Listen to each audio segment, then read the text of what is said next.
So I'm 30 weeks pregnant. We find out now our surrogate is having twins, and we're basically going to be having triplets. So now we have these 3 babies at home, and I find out, surprise, I'm pregnant again. We went from praying to God that we would have 1 child and doing everything possible, hedging our bets with the surrogate, and then having 4 children. 3 years ago we were getting married, and now we have this massive family with these beautiful, healthy children. We are very, very lucky. Of course we were overwhelmed, but we really felt like we hit the lottery. This for us was probably our dream.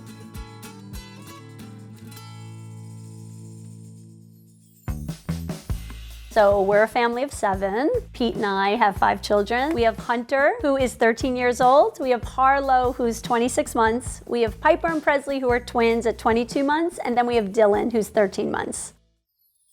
We had worked together. We became good friends, and we started dating seriously about 7 years ago. We got married in June of 2016. Fast forward, a little bit over 3.5 years, and here we are with 5 kids.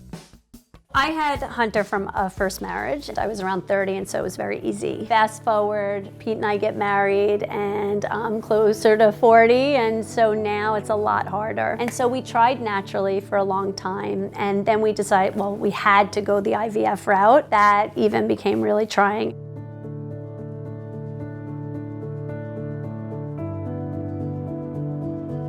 I felt very defeated. We were having no luck, like nothing seemed to be working. And I actually approached Pete and I said, I really think I want to use a surrogate. So I just started learning about surrogacy. I talked to an agency. I just kind of started setting things up. On our 4th IVF try, I did get pregnant, but again, I wasn't feeling all that confident. So that morning, I found out I was pregnant, and then by that afternoon, I actually called the surrogacy agency that I was already teeing up, and I said to them, I'd like to move forward. And they thought I was crazy. I said, I just found out I'm pregnant, but I don't know if this is gonna happen, and I really just did not want to wait anymore to have a baby. I felt like if both of us were attempting to do this at the same time, hopefully one of us it would take with, and so I wouldn't be so nervous going through the process of being pregnant. For some reason, I never, in my right mind, thought we would both end up with children, and then I never in a million years thought she would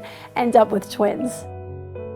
A lot of people ask us, how many embryos did we implant in the surrogate? We did implant 2. And so people say, then why were you surprised about having twins? So what happened is that we had embryos and they basically get graded.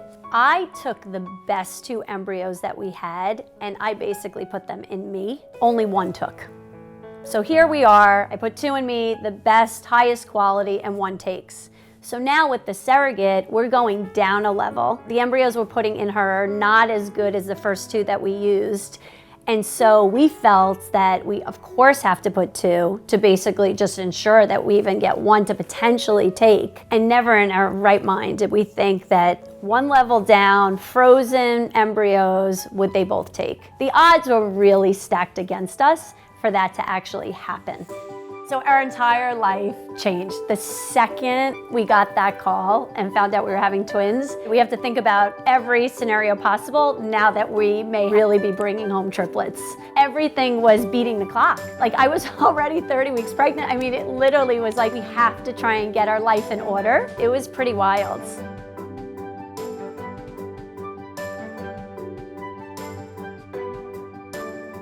Tracy was complaining about some swelling in her abdomen. I literally kept pointing it out to all my friends and family saying, look at this, I have this pouch that's growing. And then she called me at work and she said, can you bring home a pregnancy test? And I said, okay. No, you said, for you? True story. And voila, she was pregnant. We find out that I had placenta accreta. When we basically got pregnant, his embryo was implanted in my scar tissue, and as a result, the placenta was attached to my uterus. So Dylan was born at 29 weeks. Being premature, some things did not fully develop. Unfortunately, he does have congenital scoliosis, which means his vertebrae didn't correctly form. So that's something that we're basically gonna have to be on top of forever. It's an issue, it's complicated, but he's a fighter. He's a fighter, that's for sure. He's our warrior.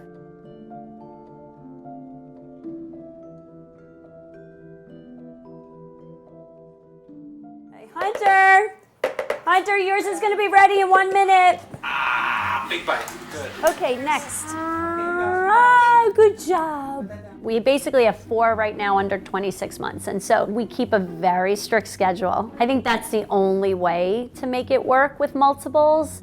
7 o'clock, no matter what, everybody is up. We all come out here and we do breakfast. 8 to 9 bath time, then 9 to 12 is open. So that's our playtime. A lot of times we'll go to the park, we'll go to Gymboree, we tire out the kids, they have a good time, they love getting the fresh air. But then by 12 o'clock, they are back in their seat, ready for their next meal. Then 1 to 3 is nap time. At 3 o'clock, they have to get up so that they'll actually sleep at night. Now we have another 2 hours to play. 5 o'clock, we're back in the high chairs for mealtime. From 6 to 7 every single night, all 7 of us go into our playroom and we play with the kids. And that's sort of like our family time. Everyone gets to stretch their legs, run around, just have fun. And then by 7:30, we're putting them down. It's funny because a lot of people will say to us, well, can you come over? Can you do this? And we can't.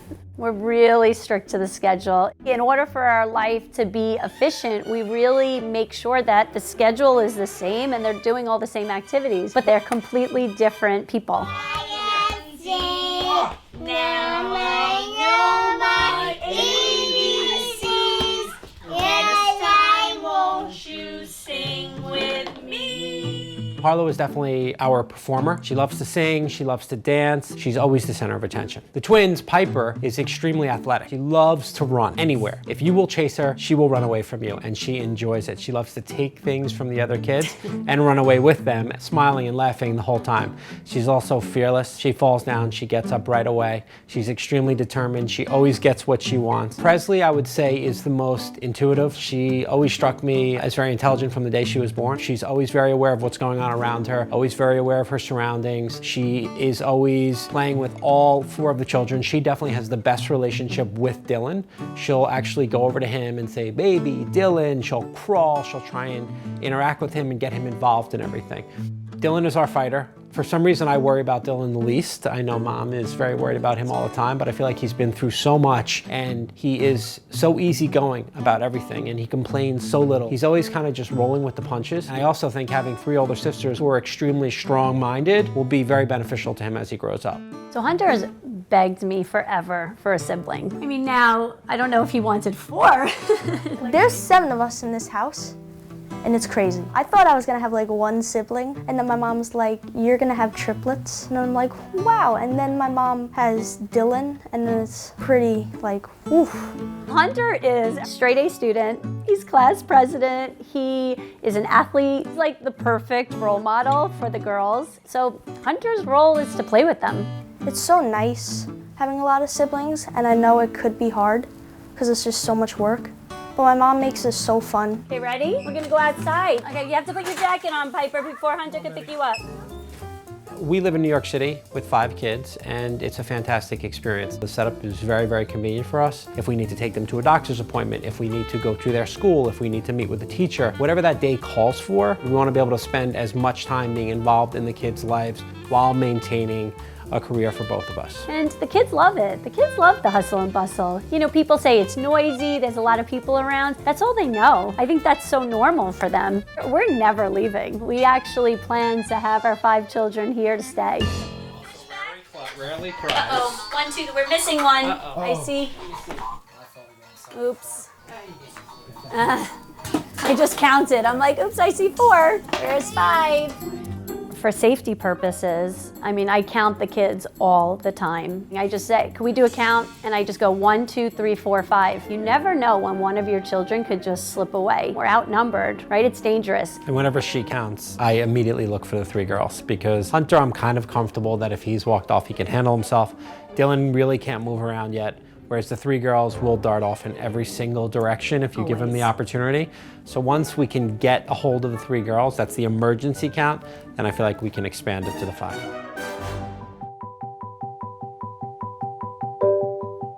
A lot of dads approach me who have multiples. I tell them just take things not even a day at a time, take things a minute at a time. Just do what you can in that moment, do the best you can. Don't think too far in the future and try and enjoy it as much as you can. There's nothing you can do. We are completely outnumbered. They are going to win. And the sooner you accept that, the better you are at managing the day-to-day. 3 years ago, we were getting married, and now we have this massive family with these beautiful, healthy children. We're very fortunate. We're very blessed. You know, fertility is a very scary thing, and we obviously lived it, and there were times where we did feel completely defeated. I don't take it for granted at all that we have these children. I know that we are the lucky people. We did hit the lottery with this crew. It's amazing. It really is truly amazing.